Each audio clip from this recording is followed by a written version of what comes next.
Though they aren't deaf, they can only communicate through sign language. They possess shoes, yet they are forced to walk barefoot. When stepping outside, they must meticulously spread a thick layer of sand on the path before daring to walk with any confidence.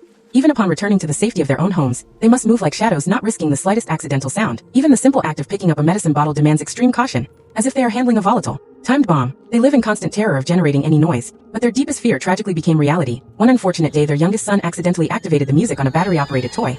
The mother's immediate response was to frantically cover her own mouth, while the father rushed forward in a desperate attempt to switch the music off. But something much swifter was approaching. In the end, the man was just a fraction of a second too slow, and could only watch helplessly as the noise-sensitive creature snatched his young son away. These terrifying predators are eyeless but possess incredibly acute hearing.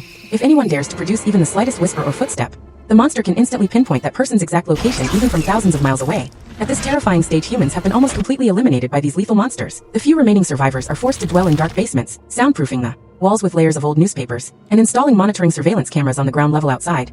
They can never afford to relax their guard for a single instant. But it was during this extreme peril that the woman unexpectedly became pregnant again. Having just suffered the devastating loss of their youngest man, they desperately wanted to prevent any tragedy from befalling the unborn child. They diligently prepared an oxygen tank and a custom-built soundproof wooden box for the baby's eventual arrival, hoping this would shield the child from the monster's discovery. However, the birth came much sooner than anticipated. On this critical day, the man had taken their elder son out to scavenge for necessary supplies and food, and the woman's water suddenly broke, signaling the immediate arrival of the baby. The delivery was imminent. Adding to the crisis, their teenage daughter had also run away from home in a rebellious fit. So without any family assistance, the woman was forced to navigate the entire labor and delivery process completely alone. In her frantic state, she agonizingly stepped directly onto a sharp protruding nail. These sudden sounds were guaranteed to attract the deadly monsters instantly. The woman, enduring the excruciating pain, managed to activate the bright red warning light outside the house, hoping her family would spot it immediately. But to her horror, the monster was already standing right at the front door. She struggled to set an audible emergency alarm to go off in exactly 30 seconds, and had to find a safe hiding spot before the timer ran out. At this moment, the monster had also successfully entered the basement only a meter away from the woman's hiding place.